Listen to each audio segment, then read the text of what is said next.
We must continue to decolonize our existing structures, and the racism, sexism, and economic inequality that has allowed such violence against Indigenous women and girls to prevail must be eradicated.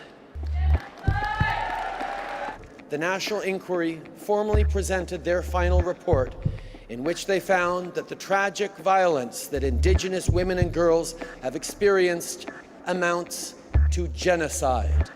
We accept their findings, including that what happened amounts to genocide.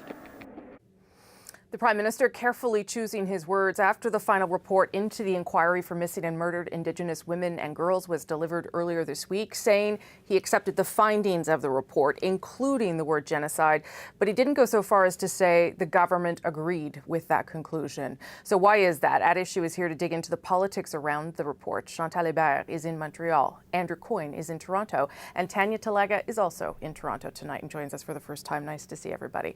Let's start with the Prime Minister's response. I wonder what difference would it have made to the notion that this is genocide, as the inquiry puts forth, if the Prime Minister had owned that word himself. What difference would that have made politically, do you think, Chantal?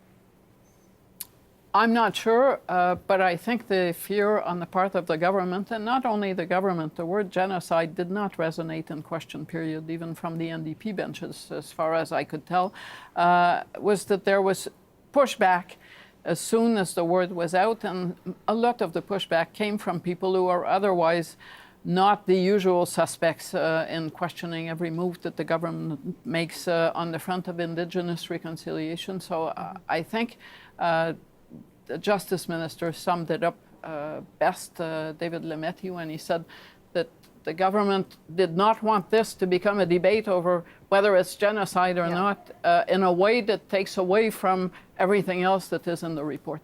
And the Prime Minister said that too, that his focus now, he wants to shift to doing the things in the report. But Andrew, what was your reaction when you heard that very careful language, also always in the past tense? I noticed, that we recognize that it was genocide as opposed to it is, which I think is what the inquiry was pushing. Yeah, and the inquiry was careful to define it in a way that is different from, I think, the commonly understood definition of the term. It's by its nature an extremely inflammatory term. It may have a lot of justice behind it, but you can understand why anybody in elected politics would be careful around that word. They'd be careful because it has some legal and international implications. They'd be careful because they're trying, I think, to build consensus around action on this.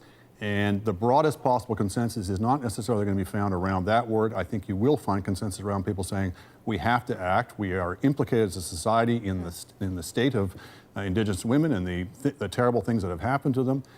So I think everybody on all sides is trying to find a way where we can actually get forward and make action on this.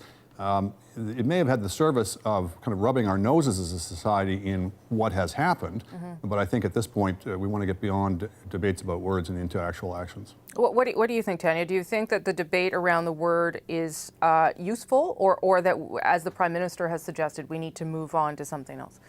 It took a long time for the Prime Minister to say the word. It took about, oh my goodness, it took 8 hours and it took 24 hours for him to say it with a little bit more conviction. But you know what? We need to get Canadians to say the word too. This is something that we have to teach Canadians, because we can't say this as if it's something that happened in the past. It's actually still going on right now. We're still seeing so many of our women dying. We're still seeing so many of our children taken away by children's aid societies. We're still seeing all of the same problems like lack of housing, lack of clean water. All of these things amount to what we've seen in this country, which has been a genocide. Are you or any of you worried about the fact that we are 5 months from an election, and that 231 calls to action have been, calls to justice have been made? Some things have already been started with this government, but some are brand new. Some are new ideas. And is there concern that this is one of those reports, in spite, again, what the Prime Minister said, this isn't going to collect dust, we're going to move forward? The reality is there's an election, and we may end up with a different government, and I wonder what happens to this report in the next 6 months even, Chantal. I believe every party in the House of Commons wants to do better on this file. I am not convinced that with the same degree of political will. As we speak in the Senate, conservative senators are using every trick in the book to prevent a vote on a bill that would align or say that we should align our laws with the United Nations Declaration on Indigenous People. So that doesn't kind of scream political will on the side of the Conservatives. No, regardless of the outcome of the election, I have never seen a commission of any kind come up with any number of recommendations, and those recommendations being treated as they were tables brought down from the mountain. I expect any government to pick and choose. Sure. Not all the recommendations are addressed to the federal government. But bottom line, yes, I do believe that the parties in the House of Commons, there is not a I don't want to do anything party among the parties on the ballot. Andrew, what do you think that there is enough political will writ large to do at least some of what is there, if not all? Yes, and I agree with Chantal that as with any commission of inquiry, any set of recommendations, they deserve careful scrutiny. And not all of them are going to be well considered, not all of them are going to be affordable, not all of them are going to be beneficial. There's lots of sensible stuff in there, but it wasn't handed down to us by God. So I hope that there will be a proper procedure. I hope we don't do either rushing into doing all of these things just because we want to show that we care, and I hope we don't just let it sit on the shelf either. So you want the middle path there. Tanya. Well, I think that Marion Biller and the commissioners have done an incredible job, and I think that there are things we could do right now before the election comes, because we don't know what's going to happen with the election. And so right now there are things we could do right away. You know, why not get an ombudsperson right now? Why not start a task force on the women that we have lost, a new police task force looking at that?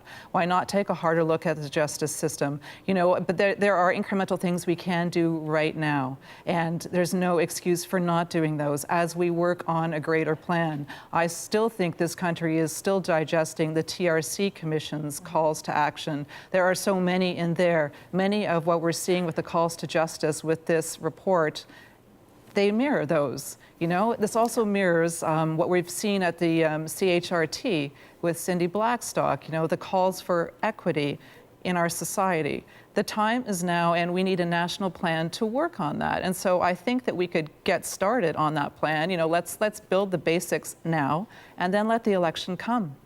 It was, not that I've read all of it because it's a very big report, but the parts that I've read, they are difficult to read, you know, for Canadians. It is difficult to sort of digest that. And I wonder if that makes it a more politically sensitive issue, if that makes it harder to talk about. Maybe it doesn't matter that it's hard to talk about, but I wonder if it makes it politically more difficult. I don't believe that for 1 second, that reality in a report should make it more difficult to implement. There are two different things. One of the reports that was hardest to read and that was mostly implemented dealt with the situation of women in Kingston, in jails in Kingston. Yeah. That wasn't pleasant to read. That is the point of having commissions. They're not there to make you feel good. And they shouldn't exist if they're not dealing with an issue. Yeah. So I don't think that makes it difficult.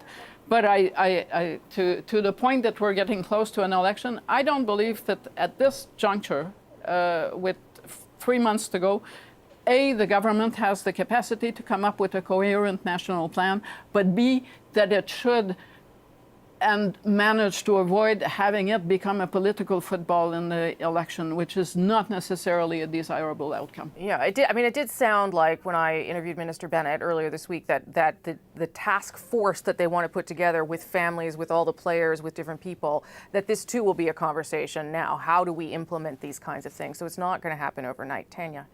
No, it's not, but let's get started on the work now. You know, we've been waiting for over 150 years in this country to achieve some resemblance of equity. So why are we going to wait even longer? I think that we need to move forward. And as with, you know, when we're talking about genocide, this is not something that's come out of the blue. This is something that Indigenous people have been talking about for quite a long time, you know, and the TRC also brought this up 4 years ago, actually almost to the day of the release of the National Inquiry's report.